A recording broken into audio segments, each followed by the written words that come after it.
संकट और समाधान। जी हाँ, नमस्कार, मैं हूं दीपक मिश्रा। बात करेंगे हम कोरोना पर संकट और उसके समाधान की।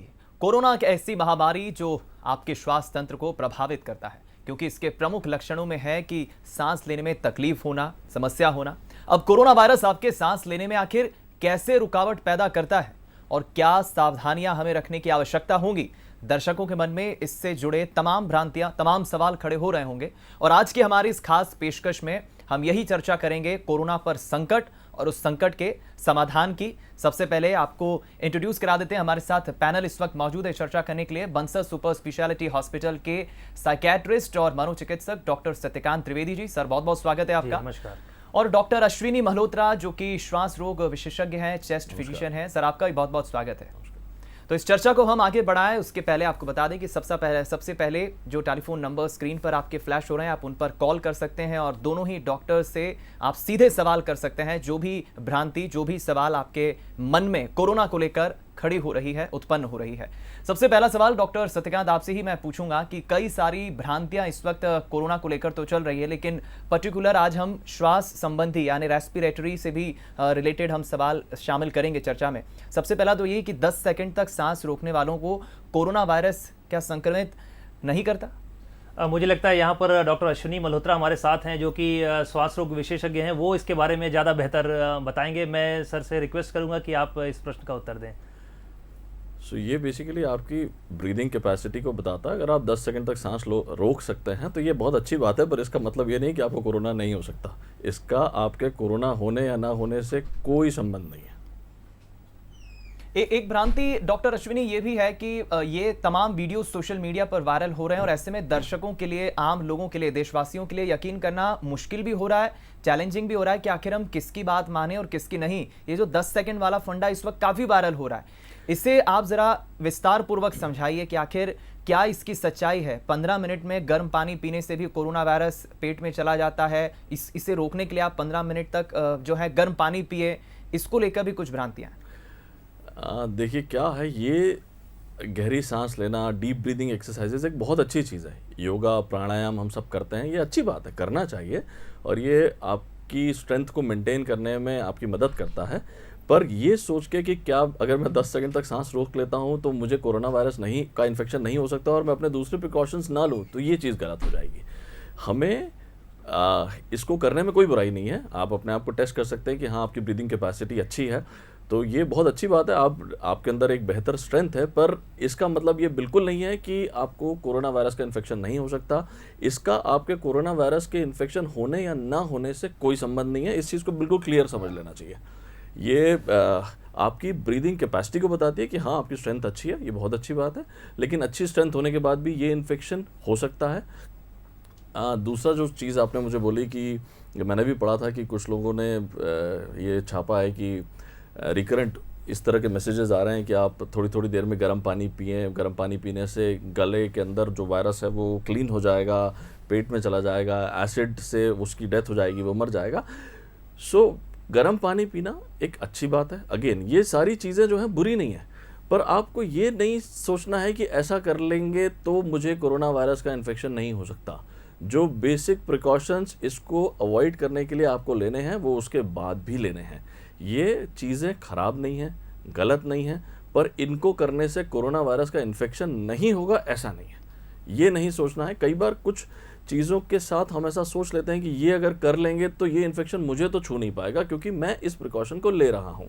तो इस गलतफहमी से दूर रहना चाहिए। आप इस चीज़ को समझें कि ये करने में बुराई नहीं है। अगर आप ल्यूक वार्म वाटर पीते हैं, आप गार्गल्स करते हैं, तो ये हमारे थ्रोट के लिए अच्छा है। रूटीन किसी भी इन्फेक्शन को के प्रिवेंशन में ये हेल्प करता है। बट इसका मतलब ये नहीं कि आपको इन्फेक्शन होगा ही नहीं, और अगर आपने ऐसा कर लिया तो उसके बाद आप शेरों की तरह बाहर घूम सकते हैं और किसी को भी छू सकते हैं, किसी से भी मिल सकते हैं, सोशल डिस्टेंसिंग की डिसरिस्पेक्ट कर सकते हैं। ऐसा बिल्कुल नहीं है। हमें जो रूटीन प्रिकॉशंस जो सब ले रहे हैं वो भी लेने हैं। आप अपनी स्ट्रेंथ को डेफिनेटली ये करके बढ़ा सकते हैं। यहाँ पे मैं डॉक्टर अश्विनी आपसे एक क्लैरिफिकेशन चाह रहा था, जो आप दर्शकों को बताएं कि आपने जैसा बताया कि यहाँ पर जो लक्षण आते हैं, सांस लेने में जो कठिनाई आती है, तो जो पेशेंट क्या फील कर सकता है, सांस लेने में कठिनाई का एग्जैक्टली क्या आशय है आपका? देखिए, यूजुअली ये प्रॉब्लम जो शुरू होती है वो गले में एक हल्की सी खराश से शुरू होती है। सो अगर आपको गले में खराश हो रही है, उसके बाद आपको लगता है कि आपको फीवर आना स्टार्ट हो गया है, आपको खांसी आ रही है, ये बेसिक सिम्टम्स हैं जो कि किसी भी थ्रोट इन्फेक्शन में आ सकते हैं, बट बहुत अलार्मिंग सिम्टम है अगर आपको साथ में सांस भी फूलने लगी है। सो हमें अलार्मिंग सिम्टम आने तक वेट नहीं करना है कि जब मेरी सांस फूलेगी तभी मैं डॉक्टर के पास जाऊंगा। अगर आपको लग रहा है कि गले में खराश आ रहा है, आपको फीवर हो रहा है, खांसी हो रही है, और आज के सिनेरियो में बिना वेट किए आप डॉक्टर को इन्फॉर्म करें और जाएं, और उसके बाद आप सरेंडर कर दें। जो आपके डॉक्टर आपको सजेस्ट कर रहे हैं उसको फॉलो करें। बिल्कुल ठीक, ये बहुत अच्छी बात कही है कि ये हालांकि एक अच्छी बात है कि आपके रेस्पिरेटरी जो कैपेसिटी है, सांस लेने की जो कैपेसिटी है, उस पर बहुत कुछ डिपेंड करता है आपकी सर्वाइवल क्षमता कितनी है, लेकिन जो भ्रांति है उसे आप दिमाग में कतई ना आने दें। डॉक्टर सत्यकांत, मेरा सवाल अब आपसे रहेगा, क्योंकि एक भ्रांति जो है ये भी चल रही है कि बच्चों और बुजुर्गों को तो जल्दी कोरोना अफेक्ट करता है, लेकिन जो हम जैसे युवा हैं उन्हें थोड़ा धीरे इफेक्ट करता है, उनकी चूंकि इम्यूनिटी पावर अच्छी है। इस भ्रांति को मैं चाहूंगा कि आप थोड़ा दूर करें कि बच्चों और बूढ़ों के अलावा युवाओं को लेकर कैसे देखते हैं आप, ये भ्रांति कैसे दूर करें दर्शक? देखिए, इंपॉर्टेंट बात ये है कि इम्यूनिटी युवा की भी वीक हो सकती है। अगर इम्यूनिटी के बेसिस पे वो रिस्पॉन्स कैसा आएगा, ये बात इस पर निर्भर करती है। आप युवा हैं, बच्चे हैं या वृद्ध हैं, ऐसा कुछ भी एक रूल नहीं कह सकते कि इस उम्र में है तो उसकी इम्यूनिटी कमजोर ही होगी। वो युवाओं पे भी इफेक्ट कर सकता है। तो ऐसा नहीं, जैसा कि डॉक्टर अश्विनी ने बताया कि आप युवा हैं तो आप सोशल डिस्टेंसिंग की डिसरिस्पेक्ट करें, आप किसी से भी मिल सकते हैं, आप जो भी रूल्स हैं हाइजीन के उनको फॉलो नहीं करें, आपको भी इफेक्ट कर सकता है। निश्चित तौर पर युवा होने के कारण एक थ्योरेटिकल चांस है कि आपकी इम्यूनिटी बेटर होगी, लेकिन ये कोई रूल नहीं है कि आप युवा हैं तो आप इससे प्रभावित नहीं हो सकते। जी बिल्कुल ठीक कहा आपने। तो ये भ्रांति, अगर आप युवा हैं और अगर आप ये देख रहे हैं प्रोग्राम, तो आप ये भ्रांति इस दिमाग से अपने दूर निकाल दीजिए कि बच्चों बूढ़ों के अलावा हमें भी सावधान रहने की ज़रूरत है, चाहे फिर आपकी उम्र 20 हो, 25 हो या 30 हो।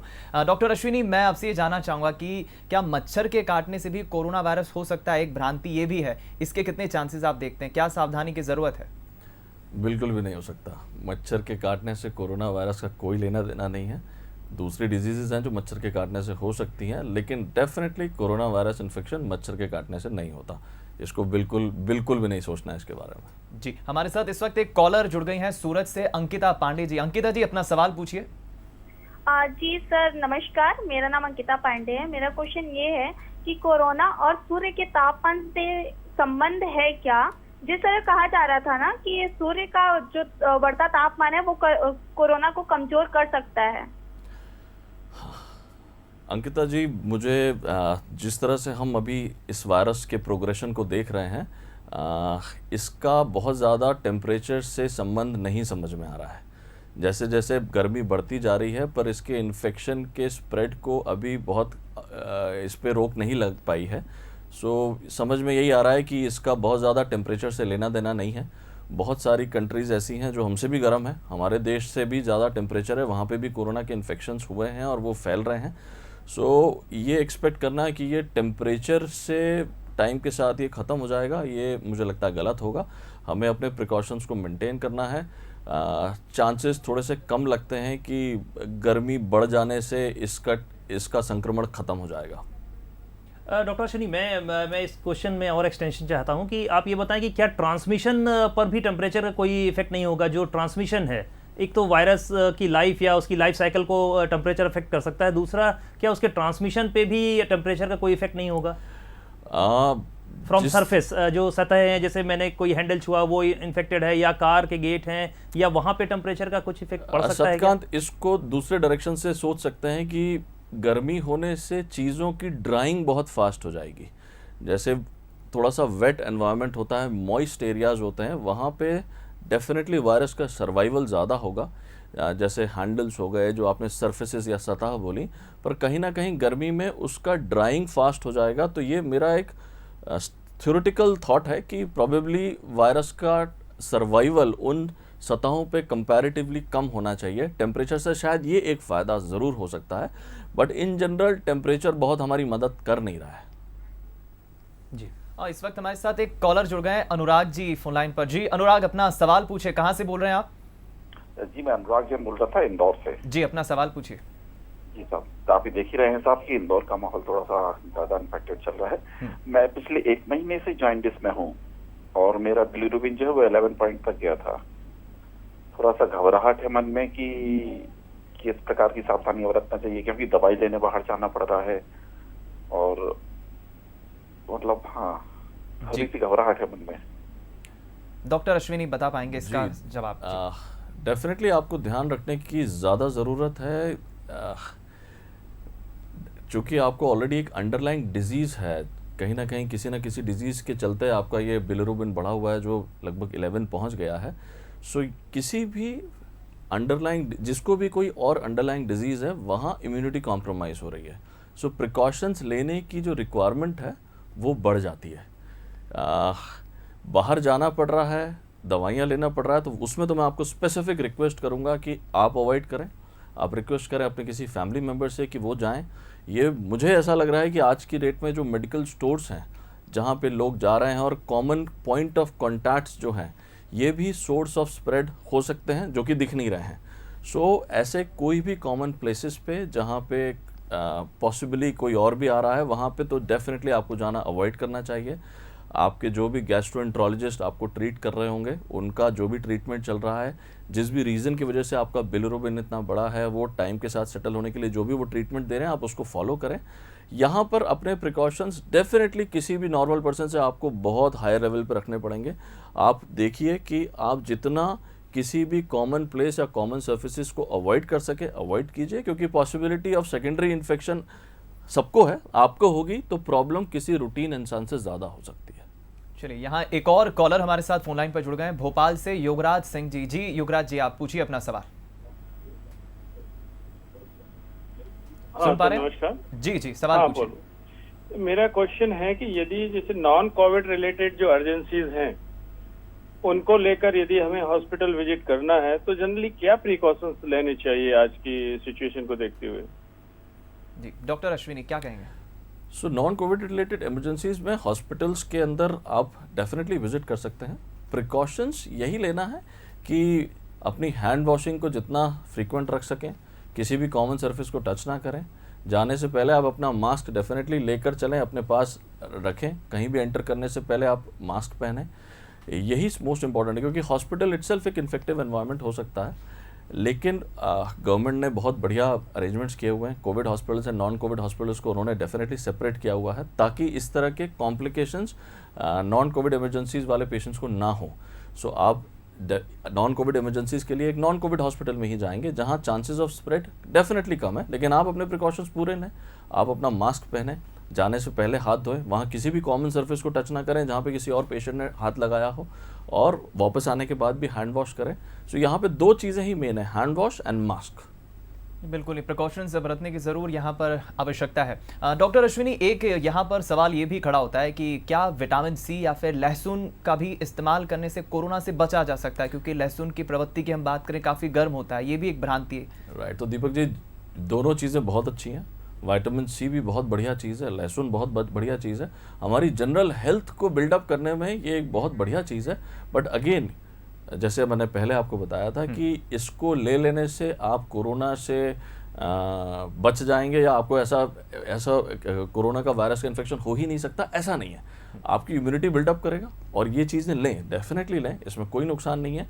लेकिन इस गलत फहमी में ना रहें कि इसको ले लिया तो मुझे कुछ नहीं होगा।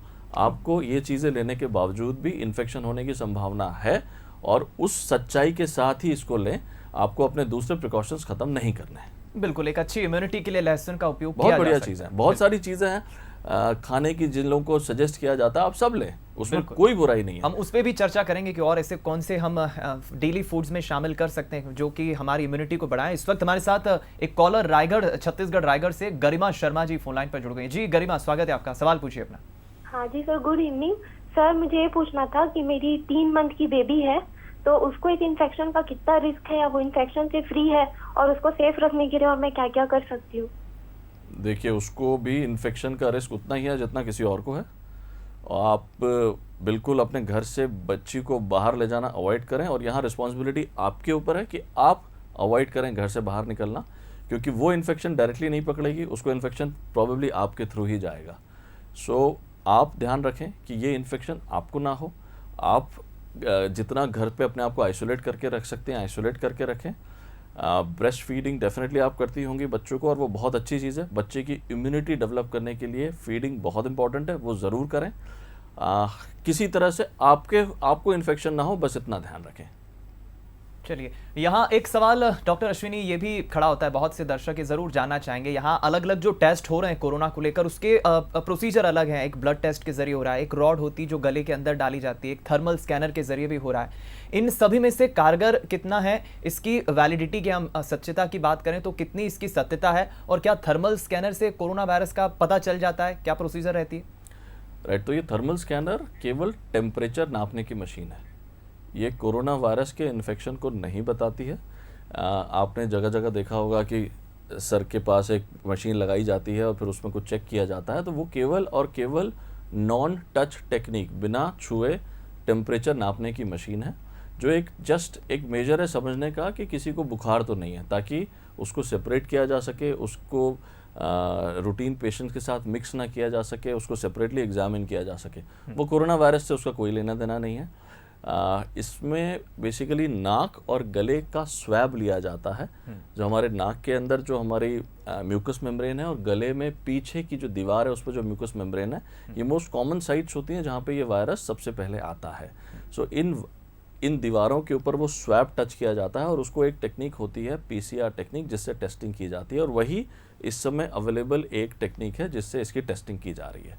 ब्लड टेस्टिंग आ रही है, धीरे धीरे वो उसकी अवेलेबिलिटी हो रही है, पर वो हर जगह इजीली अभी अवेलेबल नहीं है, और यूजुअली वो 5 से 7 दिन इन्फेक्शन होने के बाद वो पॉजिटिव आना शुरू होती है।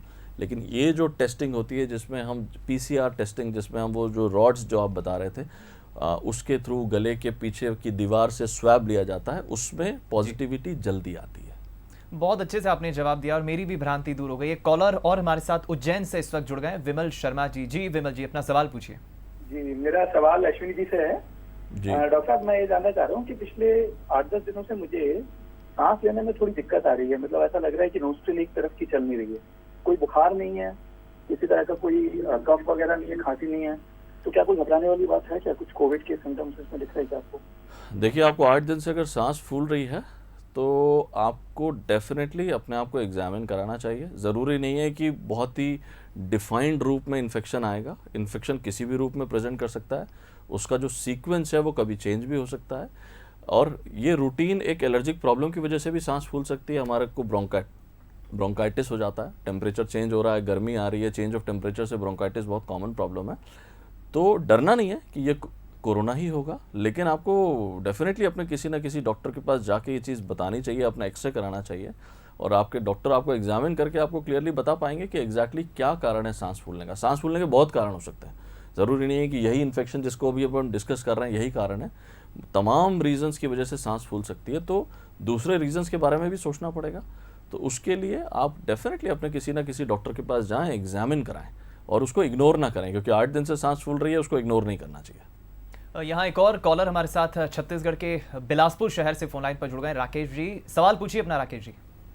मेरा सवाल सोनी जी से ये है, सोनी जी, ये जो मौसम का कितना प्रभाव पड़ता है इस कोरोना में? ये देखा जा रहा है कि छत्तीसगढ़ में लगातार मौसम बदलाव देखा जा रहा है, तो ये लोगों के बात सामने आती रही है कि मौसम से तकलीफ हो सकता है, बारिश होगी तो संक्रमण फैलने का डर है, तो ये कितना सही है कि संक्रमण फैलेगा, और तापमान का इसमें कितना असर पड़ेगा? देखिए, तापमान से बहुत ज़्यादा हमें फ़ायदा नहीं मिल रहा है। जैसे जैसे तापमान बढ़ता जा रहा है, पर इसकी स्प्रेड की स्पीड को अभी कंट्रोल नहीं कर पा रहे हैं। सो जैसे जैसे हम लोगों को भी चीज़ें समझ में आ रही हैं, ये इन्फेक्शन डॉक्टर्स के लिए भी नया है, मेडिकल साइंस के लिए भी नया है। पहले हम एक्सपेक्ट कर रहे थे कि प्रॉबेबली टेम्परेचर जैसे जैसे बढ़ेगा तो शायद इस इन्फेक्शन के स्प्रेड को हम कंट्रोल कर पाएंगे। जैसे रूटीन यूजुअल जो पुराने वायरल इन्फेक्शंस होते थे, यूजुअली ये सर्दियों में, बारिशों में ज़्यादा होते थे, गर्मियों में आते आते, गर्मियाँ जैसे जैसे आती थी ये कम हो जाते थे। स्वाइन फ्लू का इन्फेक्शन हमने देखा वो बहुत सिग्निफिकेंट रहा, काफ़ी टाइम तक बार बार रिकरेंटली आया। अक्सर बारिशों में, ठंडों में वो ज़्यादा होता था, और जब गर्मियाँ आती थी वो तो इन्फेक्शन का स्प्रेड कम हो जाता था।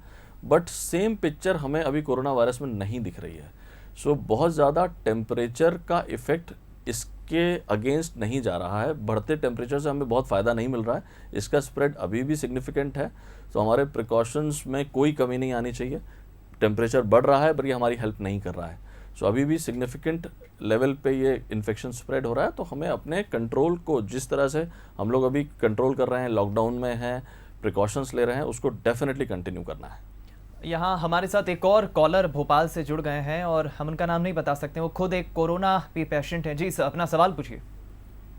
देखिए, मेरा सवाल ये है कि जो एक बार कोरोना पेशेंट हो गया है, अगर उसके फेफड़े में इन्फेक्शन आया है तो वो कब तक ठीक हो सकता है? क्या कई महीने भी लग सकते हैं उसमें? और इन्फेक्शन में जो ठीक होने में समय लगता है और इधर 14 दिन बीत जाते हैं, तो क्या रिपोर्ट नेगेटिव या पॉजिटिव के इससे कुछ कनेक्शन होता है? और ऑक्सीजन का जो लेवल है शरीर का, वो कितना होना चाहिए? 90 से ऊपर अगर लगातार चल रहा है तो ठीक स्थिति मानी जाएगी इसको? डॉक्टर सत्यकांत बेहतर बता पाएंगे। नहीं, ये इसके लिए डॉक्टर अश्विनी ही बेहतर होंगे। देखिए, इन्होंने 2-3 सवाल एक साथ पूछ लिए हैं। तो सबसे पहला सवाल तो ये है कि आपने जो पूछा इसकी नेगेटिविटी के बारे में। जो एक पेशेंट पॉजिटिव है, इनका रिपीट टेस्ट किया जाता है 10वें दिन पे, फिर 14वें दिन पे। पेशेंट को हम नॉन इन्फेक्टिव तभी डिक्लेयर करते हैं जब इनके 2 कॉन्जिक्यूटिव टेस्ट नेगेटिव आते हैं। यूजुअली 14th डे पे एक टेस्ट किया जाता है और कॉन्जिक्यूटिव नेक्स्ट डे फिर से टेस्ट किया जाता है। अगर 2 कॉन्जिक्यूटिव टेस्ट नेगेटिव हैं तभी हम उनको डिक्लेयर करते हैं कि ये इन्फेक्शन फ्री हैं।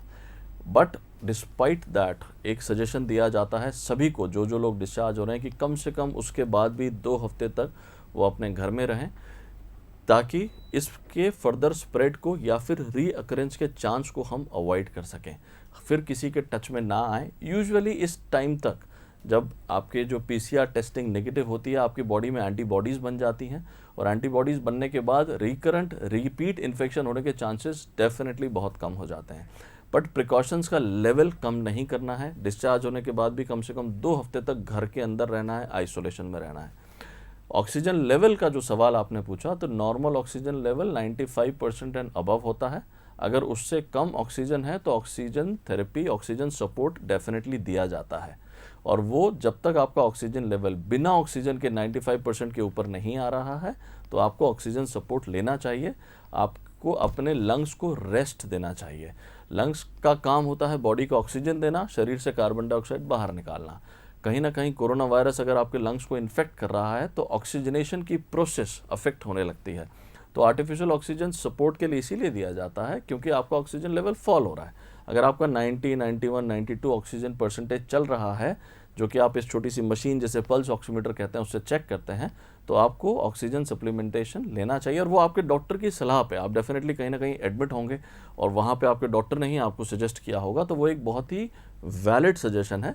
जब तक ऑक्सीजन हटा के आपका सैचुरेशन मेंटेन नहीं हो रहा है, आपको ऑक्सीजन सपोर्ट कंटिन्यू रखना है। यहाँ पे आपको मेरी भी एक सलाह है कि यहाँ पे हमें अपने डॉक्टर्स पे बहुत ज़्यादा ट्रस्ट करने की ज़रूरत है, क्योंकि अगर आप निगरानी में, जैसा कि डॉक्टर अश्विनी ने बताया, आप कहीं ना कहीं पर पे भर्ती होंगे, तो अपने डॉक्टर्स पे ट्रस्ट कीजिए और कोई भी अनावश्यक इन्फॉर्मेशन इसके बारे में बिल्कुल मत कीजिए, क्योंकि बहुत सारी इन्फॉर्मेशन इंटरनेट के माध्यम से, अपने दोस्तों के माध्यम से हमें मिलती है, उससे हमारा मनोबल टूट सकता है। एंजाइटी की वजह से कई बार ऑक्सीडेशन भी ऊपर नीचे हो सकता है, जो हमें एक फॉल्स इंप्रेशन दे सकता है कि हमारी स्थिति बिगड़ रही है। तो अपने डॉक्टर्स पे ट्रस्ट करें, नींद पर्याप्त लें, सोशल मीडिया, मोबाइल का यूज़ कम से कम करें, क्योंकि यहाँ पर एंजाइटी को कम करना भी बड़ा इंपॉर्टेंट होगा आपके लिए। बिल्कुल सही। बिल्कुल। यहाँ डॉक्टर सत्यकांत, मैं आपसे भी एक सवाल जरूर लूंगा, क्योंकि डॉक्टर अश्विनी ने तमाम मेडिकल साइंस के डूज एंड डोंट्स तो बता दिए हैं, किस तरह के एहतियात की ज़रूरत है, हमें किस तरह की भ्रांतियों से दूर रहना है।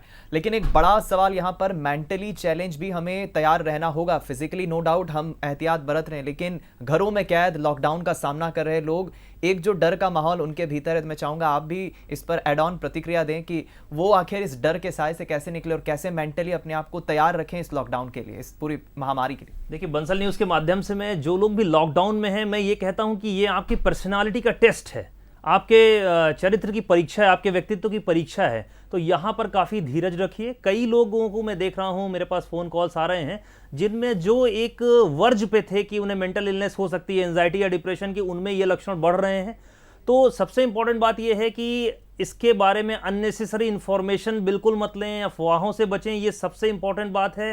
राइट इंफॉर्मेशन लेंगे, जितना आपको ज़रूरत है उतनी ही इंफॉर्मेशन लें, और उसके अलावा कुछ भी नहीं सोचे कि हमको हो सकता है। जब आपका एक्सपोजर नहीं होगा, आप किसी से मिलेंगे नहीं, तो ये हवा में वायरस नहीं है, उसके लिए कांटेक्ट का होना ज़रूरी है। जो भी प्रभावित एरिया है वहाँ की आपको यात्रा होना ज़रूरी है, तब जाकर के कहीं पे होगा। अदरवाइज किसी भी प्रकार की कोई दवा का कोई एक्सपेरिमेंट नहीं करें। अगर आपको ऐसा लगता है कि आपका गुस्सा, चिड़चिड़ापन, नींद की आदतों में बदलाव इतना सिग्निफिकेंट है, आप खुद को इंफॉर्मेशन देखने से रोक नहीं पा रहे हैं, कुछ लोग जो ऑलरेडी ऑब्सेसिव कंपल्सिव डिसऑर्डर के पेशेंट हैं उनका ओसीडी बढ़ गया है, ऐसे केसेस में जो हाथ धुलने की एक बार बार हाथ धुलने की समस्या होती है वो थोड़ा सा बढ़ गई है, तो मुझे ऐसा लगता है कि जो वो अनबियरेबल हो, आपकी लाइफ को अफेक्ट करने लगे, तो वहां पर आप निश्चित तौर पर अपने डॉक्टर से सलाह लें। और मैं हमेशा कहूंगा कि इस समय जब तक आपकी बहुत ज़्यादा इमरजेंसी नहीं हो, आप डॉक्टर को विजिट करने से बचें। आप उन्हें फ़ोन पे कांटेक्ट कर सकते हैं, हॉस्पिटल की लाइन्स हमारे यहाँ चल रही हैं, आप वहाँ पर बात कर सकते हैं। इमरजेंसी में ही डॉक्टर को विजिट करें। दूसरा, घर वालों से बहुत अच्छा संवाद रखें और उनसे जो भी मैंने कल के भी शो में ये बात बताई थी कि ये एक बहुत अच्छा समय है जब हम अपने फैमिली को पहचान सकते हैं, खुद को पहचान सकते हैं। कन्फ्लिक्ट्स को दूर करने की कोशिश कीजिए और कोई भी लक्षण मिले, आपको सांस से रिलेटेड कोई भी समस्या है, तो आप खुद से गूगल मत करिए, क्योंकि आप साइबर कॉन्ड्रिया के शिकार हो सकते हैं। हो सकता है आपने गले में खराश या पेन डाला तो आपको सबसे पहले कोरोना ही इस समय दिखाई दे सकता है, क्योंकि उसमें हिट्स बहुत ज़्यादा हो रहे हैं। तो आप अपने डॉक्टर पे ट्रस्ट कीजिए, डॉक्टर के पास जाइए, उसके लक्षण समझिए और उसकी बात पर ट्रस्ट करने के बाद उसके बारे में पढ़ाई बिल्कुल बंद कर दें, क्योंकि ये एंजाइटी का बहुत बड़ा कारण बन रहा है। और जो कोविड ग्रसित हैं या क्वारंटीन में हैं, आइसोलेशन में हैं, वो व्यर्थ की आशंकाओं से मुक्त हों, क्योंकि एंजाइटी अब ज्यादा बड़ा प्रॉब्लम हो रहा है। आप देखिए दीपक, विश्व स्वास्थ्य संगठन ने अपने डेटा जारी किए हैं कि लगभग 20 to 40% राइज हो सकता है एंजाइटी और डिप्रेशन के केसेस में। तो अपना मानसिक स्वास्थ्य बना के रखें और अपने घर वालों का भी मानसिक स्वास्थ्य बना करके रखें, वो भी आपकी जिम्मेदारी है। बिल्कुल, बहुत अच्छी बात कही है डॉक्टर सत्यकांत ने कि आप अपना मानसिक चैलेंज का सामना तभी कर पाएंगे, ये आपकी एक पर्सनालिटी टेस्ट है और इसमें ज़रूरत है कि आप नेगेटिव खबरों से, नेगेटिव थॉट से दूर रहें। ये पर्सनालिटी टेस्ट है जिसमें आपको पास होना ही होगा और हर हाल में होना होगा। डॉक्टर सत्यकांत और डॉक्टर अश्विनी, आप शामिल हुए आज के इस प्रोग्राम में, आप दोनों का बहुत बहुत शुक्रिया।